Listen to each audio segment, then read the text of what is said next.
सास बहू की लादी कहानी। अविनाश, तुम कब मेरी बात सुनोगे? आखिर मैं तुम्हारी पत्नी हूं काव्या ने गुस्से में अविनाश से कहा। अविनाश बिना बोले घर से बाहर निकल गया। अब ऐसा हर दिन होता है। काव्या अपनी सास सुलोचना जी की बहुत इज्जत करती थी, लेकिन सुलोचना जी हमेशा उसे नीचा दिखाने की कोशिश में लगी रहती थीं। आज भी वही काव्या ने सुबह जल्दी उठकर नाश्ता बनाया। अविनाश को सूजी का हलवा बहुत पसंद था, इसलिए उसने नाश्ते के साथ हलवा भी बनाकर सभी को परोस दिया। उसके ससुर रमेश जी ने सुलोचना जी को टोकते हुए कहा, ये क्या फिजूल खर्ची है सुबह सुबह देसी घी का हलवा? सुलोचना जी ने काव्या को डांटते हुए पूछा, क्यों बहू, ये देसी घी क्या तेरे मायके से आया है? मां जी, वो इन्हें हलवा बहुत पसंद है, इसलिए थोड़ा सा बनाया है। यह कहकर काव्या अविनाश की तरफ देख रही थी। शायद वो कुछ बोलें। तभी सुलोचना जी ने कहा, मैं सब जानती हूं, न मेरे बेटे का बहाना करके खुद खाने का मन होगा। अविनाश चुपचाप नाश्ता करते रहे। काव्या की आंखों से आंसू छलक गए।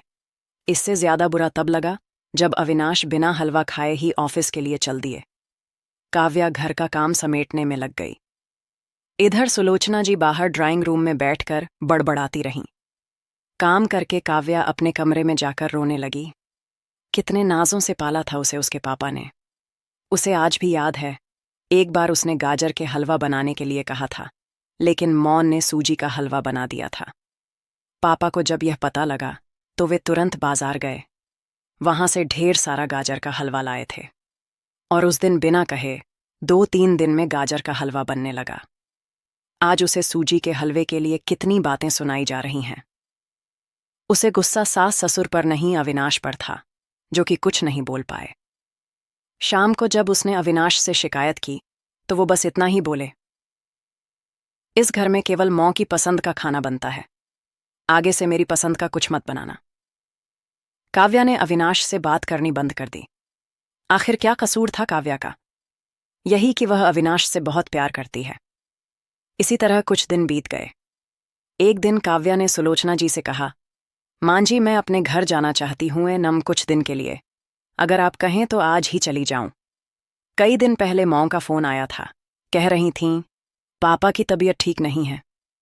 सुलोचना जी, वहां जब भी जाती है 1 सप्ताह से वापस नहीं आती। घर का काम कौन करेगा?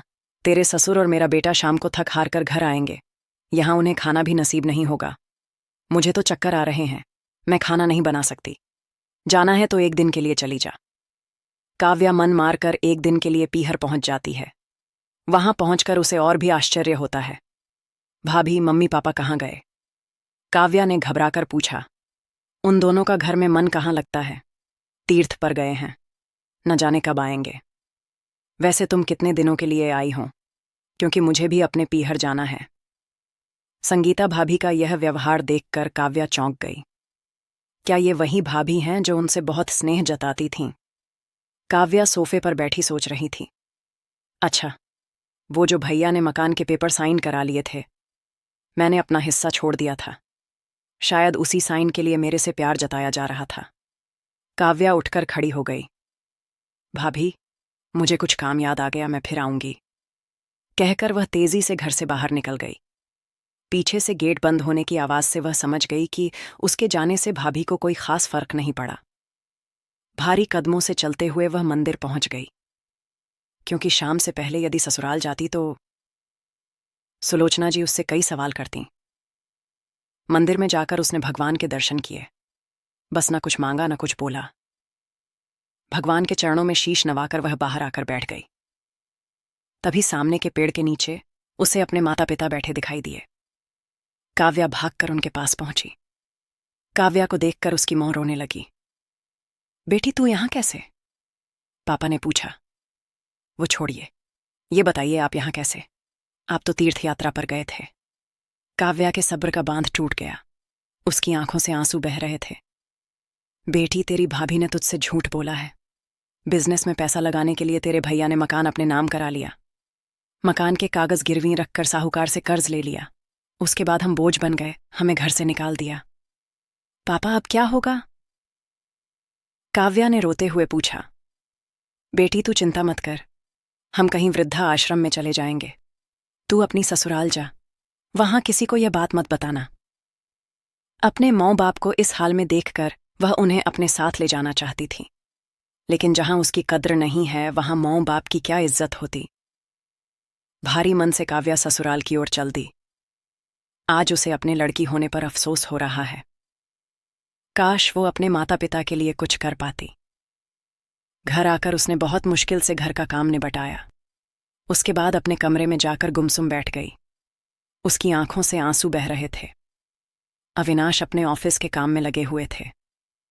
जब वे सोने आए तो काव्या से पूछ बैठे, क्या बात है? आज फिर माँ की कोई बात बुरी लग गई जो आंसू बह रही हों? काव्या अपने को रोक नहीं पाई और उसने रो रो कर सारी बात अविनाश को बता दी।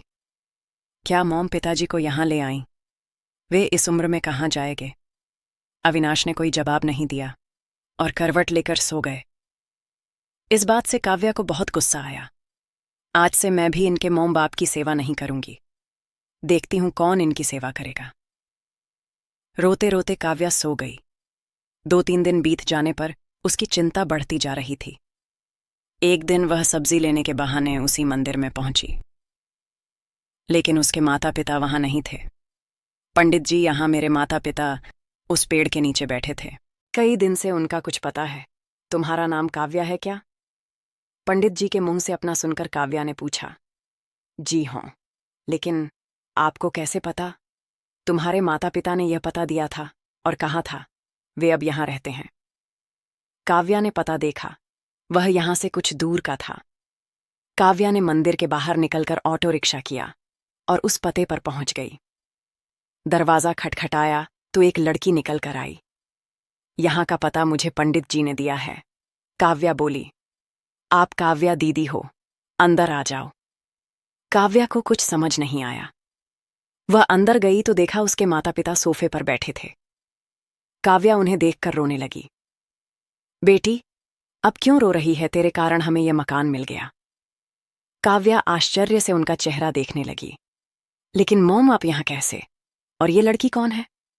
तब उसकी मां ने कहा, बेटी तुझे याद है, तेरी शादी के बाद तेरी सास ने 40 लाख की डिमांड की थी। दामाद जी को बिजनेस खोलना था, इसलिए तेरे पिता ने उनकी डिमांड पूरी कर दी थी, जिससे कि तू सुखी रहे। जब तू हमसे मिलकर गई उसके अगले दिन दामाद जी आए। उन्होंने तेरे पापा के पैसे लौटा दिए, क्योंकि उन्होंने कोई बिजनेस शुरू नहीं किया था। तेरे पापा ने मना भी किया, लेकिन वे नहीं माने। उसके बाद उन्होंने प्रॉपर्टी डीलर से मिलकर 2 दिन में यह मकान खरीद दिया। 7-5 लाख रुपए बच गए। इससे उन्होंने ये लड़की नौकरी पर रखवा दी जो हमारी केयर करेगी। लेकिन मॉम, उन्होंने मुझे तो कुछ नहीं बताया। काव्या की आंखों से आंसू बह रहे थे। वह रोते हुए वहां से अपने घर आ गई। घर आकर वह सोच रही थी, अविनाश ने कभी उसके लिए आवाज नहीं उठाई, लेकिन मेरे माता पिता के लिए इतना करने कर दिया जो कि कोई सगा बेटा भी नहीं कर सकता। रात को उसने अविनाश से पूछा, आपने ऐसा क्यों किया? अगर मांझी को पता लग गया तो क्या होगा? अविनाश का जवाब सुनकर काव्या रोने लगी। अविनाश ने कहा, जैसे तुम्हारे लिए ये माता पिता हैं, वैसे ही मेरे लिए भी तो वो माता पिता हैं।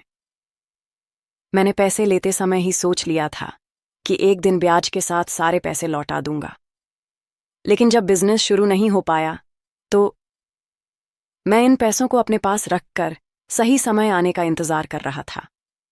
अगर मैं तुम्हारे माता पिता को अपने घर ले आता तो उनका आत्मसम्मान हर दिन उन्हें धिक्कारता। बेटी के घर वे रहना पसंद नहीं करते, वे अपमानित न हो, इसलिए मैंने ये सब किया। अविनाश, मुझे माफ कर दो। आज तक मैं तुम्हें गलत समझती रही। तभी पीछे खड़ी सुलोचना जी बोली, बेटी, वह पैसा हमने उधार लिया था, वह तुम्हारे पिता की अमानत थी। मैंने और अविनाश ने पहले ही फैसला किया था कि ब्याज के साथ तुम्हारे पैसे लौटा देंगे। चल, अब सो जा। सुबह नाश्ता टाइम पर नहीं बना तो अच्छा नहीं होगा। उनकी बात सुनकर काव्या, अविनाश और सुलोचना जी जोर से हंसने लगे।